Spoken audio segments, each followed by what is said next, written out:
English మాట్లాడడానికి భయపడుతున్నారా? అయితే మీకోసమే ఈ స్పోకెన్ ఇంగ్లీష్ క్లాసెస్. వెంటనే కాల్ చేసి జాయిన్ అవ్వండి. నమస్తే రమగారు. నమస్తే జయ. రమగారు, డబ్బే ప్రధానం అన్నిటికీ కూడా. కానీ ఒక్కొక్కరికి చూస్తే వాళ్ళు ఏం కష్టపడకపోయినా కలిసి వచ్చింది అంటారు చూసారా, మంచిగా ఉంటుంది. ఒక్కొక్కరు ఎంతో కష్టపడతారు, అయినా కూడా పాపం ఆ లక్ష్మీ కటాక్షం అనేది జరగట్లేదు, టైం బాగాలేదు, ఇట్లా రకరకాలుగా అనుకుంటూ ఉంటారు కదా. దీని మీద మీ ఒపీనియన్ ఏంటి చెప్పండి. లక్ష్మి కటాక్షించదలుచుకుంటేనే వస్తుంది, అది కరెక్టేనా? అదైతే నిజం. ఇప్పుడు జయ, మనకి సైన్స్ ఎంత డెవలప్ అయింది, సైన్స్ చాలా డెవలప్ అయింది. ఇదివరకు పిల్లలు కలగని వాళ్ళ పరిస్థితి, పిల్లలు లేకుండా ఉండి ఎవరినో దత్తత తెచ్చుకునే వాళ్ళు. ఇప్పుడు పిల్లల్ని కలిగించడానికి మనకి ఎన్నో మెథడ్స్ వచ్చినాయి. ఐవీఎఫ్ అంటారు, ఇంకోటి అంటారు, రకరకాల పేర్లతోటి. అంటే సృష్టికి ప్రతి సృష్టి కూడా చేయగలుగుతున్నాం. కానీ మన కాలం కలిసి వచ్చింది ఇవాళ అని చెప్పగలిగే సైన్స్ రాలేదు. ఎంత డెవలప్ అయినా, సైన్స్ ఎంత డెవలప్ అయినా, మనం గడియారాన్ని వెనక్కి తిప్పగలిగే రోజు వచ్చినా కూడా ఆ తిప్పగలిగిన కాలం మనదేనని మనకి ప్రూఫ్ కాలం ఇవ్వాల్సిందే కానీ మనుషుల వల్ల కాదు. అది దానంతరం అది ప్రూవ్ చేయాలి. చిన్నగా సబ్బులమ్మి వ్యాపారం చేసిన వాళ్ళు కోట్లకి పడగలెత్తిన వాళ్ళని చూస్తాం మనం.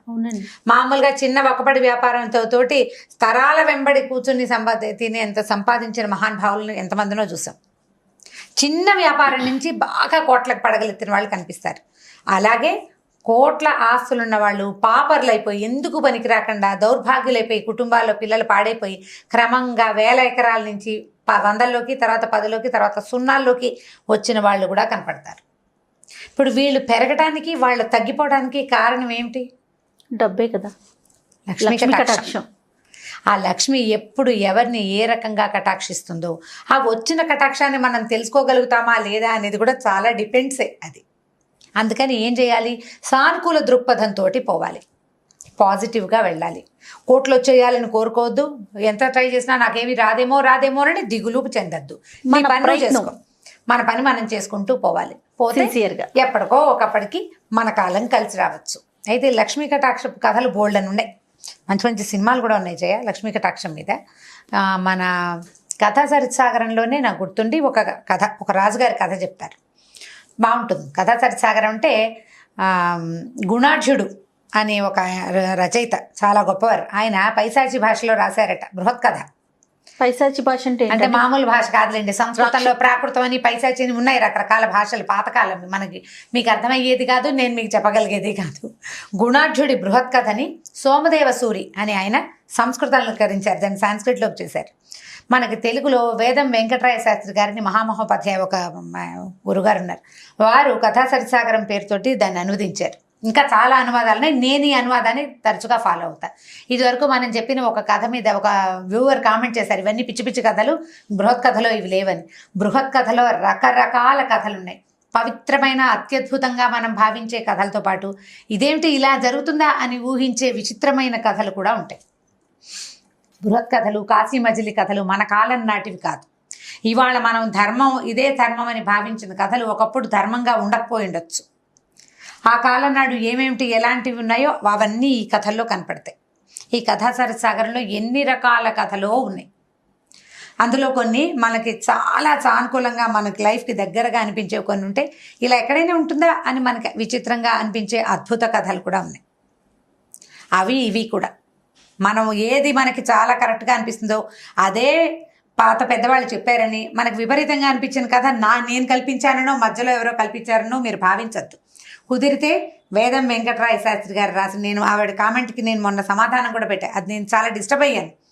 నేను క్లియర్గా కథా సరిసాగరం బృహత్ కథ అని నేను చెప్పినప్పుడు నేను చూడకుండా చెప్పలేదు, ఆ పుస్తకమే స్వయంగా నా దగ్గర ఉంది. ఇప్పుడు కామెంట్లు అసలు మీరు అన్నిటికీ అవ్వకూడదు. అంటే ఇప్పుడు ఇలాంటిది ఏంటంటే ఇది రచయితల్ని తప్పు పట్టినట్టు అయిపోతుంది కదా జయ. నన్ను కాదు, అన్ని కామెంట్స్ ని యాక్సెప్ట్ చేయాల్సిందే. ఇప్పుడు వాళ్ళకి ఒక ప్రశ్న ఉంది, ఇది బృహత్ కథలో అయ్యి ఉండదు అని. బృహత్ కథ చదవటం మన వల్ల ఏ వ్యవహారం కాదు. దాన్ని సంస్కృతీకరించిందో ఆంధ్రీకరించిందో మనం చదవగలుగుతాం, మనకు అవకాశం ఉంది. ఇది నేను సముఖంలోనే చెప్పదలుచుకున్నాను. ఆవిడకి ఆల్రెడీ కామెంట్ పెట్టాను, నేను సమాధానం చెప్పాను, ఆల్రెడీ ఆన్సర్ ఇచ్చాను. ఇది నేను ఇప్పుడు ఎందుకు చెప్తున్నానంటే ఇవి పుస్తకాల్లో ఉన్న కథలే కానీ కల్పితాలు, సొంతంగా చెప్పే కథలు కావు. మనం చెప్పే ప్రతి కథ కూడా ప్రతి కథ ఏదో ఒక చోట గ్రంథస్థం చేయబడిందే. ఎవరైనా పెద్దవాళ్ళు రాసిందో, మన ముందు తరం వాళ్ళు రచయితలు రాసినవో, చాలా తరాల ముందు రాయబడి సంస్కృతంలో రాయబడి తర్వాత తెలుగులోకి వచ్చి ఆ తర్వాత మనకు అందుబాటులో వచ్చిన కథలోనే 99% అవే కథలు నేను చెప్తాను. మనకి ఇప్పుడు లైఫ్కి కొన్ని అప్లై అవుతాయి, కొన్ని అప్లై అవ్వవు. కొన్ని అద్భుతమైన కథలుగా విని వదిలేయాలి. అంతే. కథని కథగా తీసుకోవాలి. అందులో రకరకాలు, కాశీనగరంలో ఇలా ఉంటుందంటే కాశీనగరంలో రకరకాలు ఉంటాయి. పైగా ఇవాళ మనకు తెలిసిన పవిత్రమ ఫీలింగ్ ఉన్న కాశీ వేరు, మన తాతల నాటి కాశీ వేరు, మన ముత్తాతల నాటి కాశీ ఇంకో రకం. మన ముందు తరాల్లో కాపాలికులు వాళ్ళు మామూలుగా ప్రపంచంలో అందరితో పాటు తిరిగేవాళ్ళు. మనం ఇప్పుడు కాపాలికులు ఎవరైనా విచిత్ర వేషధారణ వాళ్ళు ఏదో ఫ్యాన్సీ డ్రెస్ వేసుకున్నట్టు అనిపిస్తుంది. అప్పట్లో సన్యాసులు వాళ్ళు ఊళ్ళల్లో మామూలుగా తిరుగుతూ ఉండేవాళ్ళు. మనకి ఇప్పుడు సన్యాసులు కనిపిస్తే భగవంతుడు శాంతం పాప మనం భిక్షగాళ్ళుగా భావిస్తాం వాళ్ళని. అవును, తెలియదు మనకి. మన ప్రపంచం మారిపోయింది కాబట్టి ఇదేదో కొత్త కథలు నేను చెప్పేశానని మాత్రం భావించద్దు. కథా సరిసాగరంలోదే ఈ కథ. తప్పకుండా ఈ క్లారిటీ ఇవ్వదలుచుకున్నాను నేను. ఖచ్చితంగా. అయితే ఈ కథా సరిసాగరంలో కొన్ని చాలా కథలు ఉన్నాయి. లక్ష్మీ కటాక్షపు కథలు కూడా కొన్ని కనపడతాయి. ఒక రాజుగారు ఉన్నారట. ఆ రాజుకి పేర్లు అవి చెప్పటం లేదు, బాగా గుర్తు కూడా లేదు నాకు. రాజుగారికి ఏంటంటే ఆయన్ని చాలా సంతోషపెట్టే మాటలు ఎవరైనా మాట్లాడితే 1,00,000 వరహాలు బహుమతిగా ఇచ్చేసేవాట ఆయన. చక్కటి మాట తీరున్న వాళ్ళకి. అయితే ఇలాంటి రాజుని సంతోష పెట్టడానికి ప్రజలు చాలా మంది ప్రయత్నం చేస్తున్నారు. మరి 1,00,000 వరహాలు కదా, సాధారణంగా ఇచ్చేవాడు కదా, అప్పుడప్పుడు ఇచ్చేవాడు. ఇచ్చాడంటే ఇచ్చేస్తాడనమాట, 1,00,000 కొట్టేసినట్టే వాళ్ళు. అయితే ఒకసారి ఒక అతను లబ్ధసత్తుడు అనే ఒక ఆయన ఏమనుకున్నాడంటే ఈ రాజుగారి ప్రాపకం సంపాదించాలని రోజు వచ్చి రాజస్థానం బయటే నుంచునేవాడు. ఆయన కొలువులోకి వస్తూ అతన్ని చూసేవాడు. అతను ఏం అడిగేవాడు కాదు, రాజు ఏం అడిగేవాడు కాదు. రాజుగారు లోపలికి వచ్చేసేవాడు. రాజుగారు ఎక్కడికి వెళ్తే మంది మార్బలం వెళ్ళేవాడుగా, ఆ మంది మార్బలంతో పాటు ఇతను కూడా పోయేవాడు, వెళ్ళేవాడు. అతను కూడా వెళ్ళిపోయేవాడు. అయితే కొన్నాళ్ళకి రాజుగారు ఒకసారి వేటకెళ్ళారు. వేటకెళ్తే వేటకెళ్ళినప్పుడు ఏమవుతుందంటే ఈ సైనికులు వాళ్ళు వెళ్తారు, తలా ఒక ఆయుధం పట్టుకుని ఎవరి శక్తి అనుసారం వాళ్ళు వేటాడతారు. ఇతను ఈ లబ్ధసత్వుడు ఏం చేసేవాడు, ఒక పెద్ద లావుపాటి ఒక కర్ర, అతను ఆ ఆయుధాన్నే తిప్పగలడు, అంతకంటే పెద్దగా రావు. లాఠీ లాంటి ఒక కర్ర పుచ్చుకొని వెళ్ళి చేతికి అందిన జంతువుని వేటాడడానికి ప్రయత్నం చేశాడు. రాజుగారి దృష్టి అతని మీద పడింది. ఇప్పుడు మనం రోజు ఒక దారిలో వెళ్తుంటే రోజు ఒక మనిషి అక్కడ కనపడుతున్నాడు అనుకోండి, క్రమంగా మొదటి రోజును గుర్తించాం, ఎవ్రీడే చూస్తుంటే గుర్తుపడతాం కదా. ఖచ్చితంగా గుర్తుపట్టిన రాజుగారు ఇతన్ని ఏమీ అనేవాళ్ళు కాదు, అడిగేవాళ్ళు కాదు. ఇక్కడ వేటాడినప్పుడు ఇతను చిన్న కర్రతోటి ఫైటింగ్ చేశాడు, చాలా జంతువులను చంపాడు, కొన్ని వాటికి యథాశక్తి వేటాడడానికి ప్రయత్నం చేశాడు. రాజు దృష్టిలో పడ్డాడు. ఇంకా కొంతకాలం గడిచింది. ఒక చిన్న యుద్ధం ఏదో వచ్చింది పక్క శత్రురాజులతోటి. ఆ యుద్ధంలో కూడా ఇతను ఆ లాఠీ కర్రతోటే యుద్ధంలో రాజుగారితో పాటు అంగరక్షకులతో పాటు ఇతను కూడా వెళ్ళాడు. యథాశక్తి యుద్ధం చేశాడు, దొరికిన వాళ్ళని దొరికినట్టుగా ఆ కర్రతోటే చావబాదాడు. అప్పుడు కూడా గుర్తిచ్చారు రాజుగారు. సరే, ఆయన ఏమనుకున్నాడు, వీడు కొన్ని సంవత్సరాలుగా వాకిట్లో నుంచుంటున్నాడు, నేను ఎక్కడికి వెళ్తే అక్కడికి వచ్చి యథాశక్తి వాడి చాతురుంచుని సేవ చేస్తున్నాడు, వీడికి ఏమైనా ఇవ్వాలని నాకు ఎందుకు అనిపించట్లేదు అంటే లక్ష్మి వీడిని కటాక్షించాలనుకోవట్లేదు. లక్ష్మి ఎప్పుడు కటాక్షించదలుచుకుందో చూద్దాం అనుకున్నారు. ఇలా కొంతకాలం గడిచాక ఒకరోజు ఏమైంది, ఈయనకు ఉత్సాహం వచ్చింది ఏదో రాజుగారికి. అతన్ని పిలిచారు, నీకేమైనా పాటలు వచ్చా, పద్యాలు వచ్చా అని అడిగితే ఇతను నాకు పద్యం వచ్చండి, నేను సంస్కృతం చదువుకున్నాను చిన్నప్పుడు. అంటే ఓ పద్యం చెప్పంటే ఒక రాగయుక్తంగా ఒక మంచి శ్లోకం ఏదో చెప్పాడు. రాజుకు చాలా నచ్చింది, బ్రహ్మాండంగా ఉంది, బాగుందన్నాడు. కానీ ఏమి ఇవ్వాల. మళ్ళీ పోయి రాజస్థానం బయట నుంచున్నాడు. ఇలా కొన్ని రోజులు గడిచింది. ఈ రాజు కనిపించింది, ఏమిటి లక్ష్మి వీడిని కటాక్షించదు, ఏదో ఒక సందర్భం వీడికి డబ్బు ఇచ్చేయాలి, నేను ఇవ్వటం లేదు. సరే చూద్దామని ఏం చేశాడు ఈయన, లక్ష్మీ కటాక్షం అసలు వీడికి ఉందో లేదో చూడాలనుకున్నాడు. ఆయన అనుకుని ఒక గుమ్మడి పండు తెప్పించాడు. గుమ్మడి పండు తెప్పించారు. చాలా గుమ్మడికాయలు ఉంటాయి కదా, బాగా పండిన గుమ్మడి పండు తెప్పించి ముచుక దగ్గర జాగ్రత్తగా కోసి ఆ మూతలాగా వచ్చేట్టుగా డిప్పని బయటికి తీశాడు. తీసి ఈ గుమ్మడికాయలో హాలోగా ఉంటుంది, ఖాళీగా ఉంటుంది, విత్తనాలు ఉంటాయి కానీ కాసునే ఉంటాయి. పండిన దాంట్లో ఏమవుతుందంటే కండగా ఉండదు, గ్యాప్ వచ్చి గింజలు ఇట్లా శుష్కించిపోయి దగ్గరకు వచ్చి ఖాళీ ఉంటుంది. ఈయన ఏం చేశాడు, కత్తి పెట్టి ఆ గింజల పాటలు లాగేసి బయటికి దాని నిండా మణులు మాణిక్యాలు పోసి ఈ ముచుకని దాని మీద మళ్ళీ స్థానం ప్రవేశయామి చేశాడు. కరెక్ట్గా కూర్చోబెట్టి ఏం చేశాడు, కాస్త గంధం తడిపి దీనిపైన ఇట్లా రాసేసాడు. గుమ్మడికాయ కానీ రంగులో గంధపు రంగు ఇంచుమించుగా కలిసిపోతుంది. అది ఫ్రెష్ గుమ్మడికాయ లాగానే కనపడుతుంది, కానీ అందులో ఏముందో తెలియదు. ఏం చేశాడు, మర్నాడు ఆ గుమ్మడికాయని పట్టుకురారని సైనికుడికి ఒకటికి అప్పచెప్పి ఈయన రాజస్థానానికి వెళ్ళాడు. ఈయన సత్తుడు బయట నుంచున్నాడు, లప్త సత్తుడు. అతన్ని పిలిచి నువ్వు పద్యం బాగా చెప్పావు, ఎన్నాళ్ళుగానూ నన్ను సేవిస్తున్నావు, ఇదిగో నీకు ఈ గుమ్మడికాయ ఇవ్వదలుచుకున్నానని ఆ గుమ్మడికాయ అయితే అతని చేతిలో పెట్టాడు. పెట్టేసరికి కళ్ళబడికొండు మండిపోయింది. దిక్కుమాలి గుమ్మడికాయలకి ఏం కరువా? అప్పట్లో డబ్బులు పెట్టి కొనుక్కోవాల్సిన పని లేదు, బ్రాహ్మణులకు ఉచితార్థం పంచేవాళ్ళు. ఎప్పుడు గుమ్మడికాయ దానం చేయడం, అన్ని పండుగలకి గుమ్మడికాయలే దానం. పైగా విరగ్గా సేవి. గుమ్మడి పాదు ఊరికే రోడ్డు మీద కేవలంగా పడి మొలిచేస్తుంది. మా ఇళ్లలో అయితే గుమ్మడి పాదులు అసలు పెట్టరు, వాటంతటవే మొలిచి వస్తుంటే ఓ 30, 40, 50 కాయలు కాసేస్తాయి ఒట్టి పుణ్యానికి. అది రోజువారీ తినే కూర కాదు కదా, జబ్బు చేస్తుంది అనుకుంటాం, అప్పుడప్పుడు తింటాం. ఏం ఖర్చు అయిపోతాయి, పైగా అందరూ తినరు, నడునొప్పి వస్తుందని. గుమ్మడికాయలు కేవలంగా ఎక్కడ పడితే అక్కడ దొరుకుతాయి. చీదలు వచ్చేసింది, వేద గుమ్మడికాయ, పాడు గుమ్మడికాయ, ఇది ఇచ్చాడేమిటి ఈయన?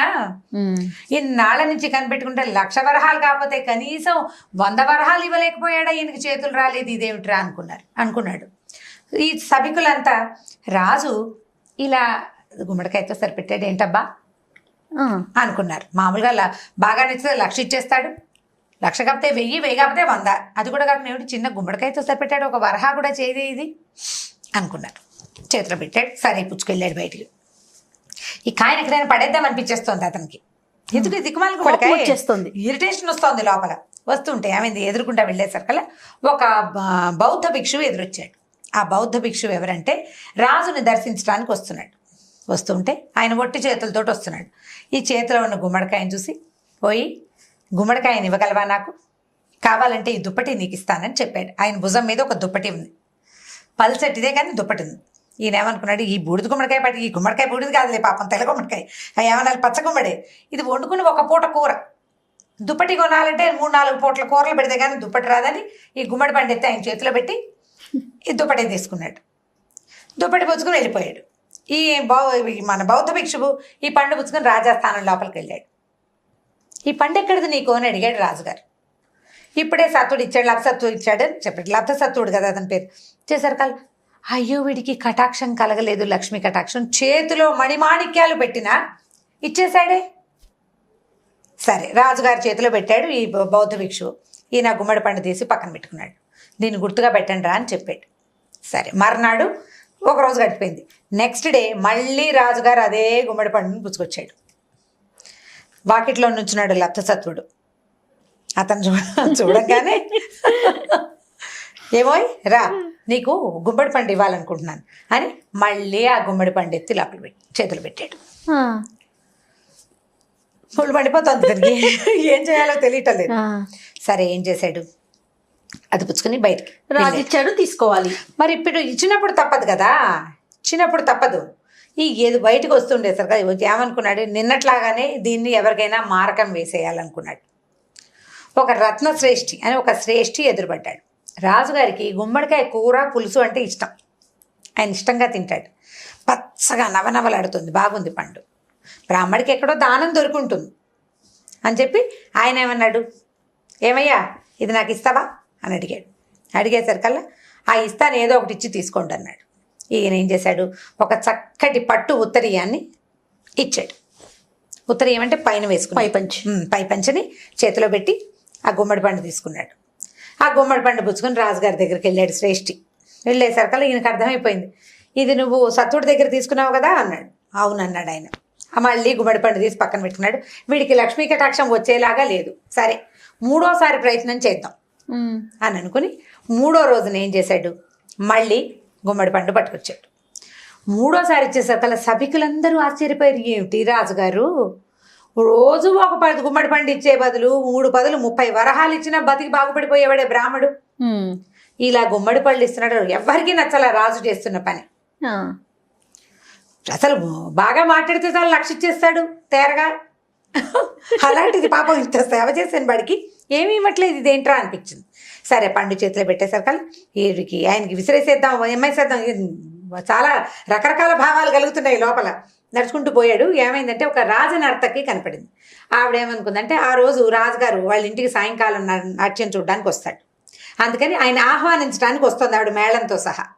గుమ్మడి పండును చూసి, అబ్బా చక్కగా ఉంది, రాజుగారికి ఉట్టి చేతులతోటి ఆహ్వానం ఎందుకు, ఆయన ఎలాగో కూర పులుసు ఇష్టంగా తింటాడు అని చెప్పేసి, మా అయ్య ఇగో ఈ గాజు ఒకటి తీసుకోండి అని చేతి నుంచి ఒక బంగారు గాజు మురుగు ఒలిచి అతని చేతిలో పెట్టింది.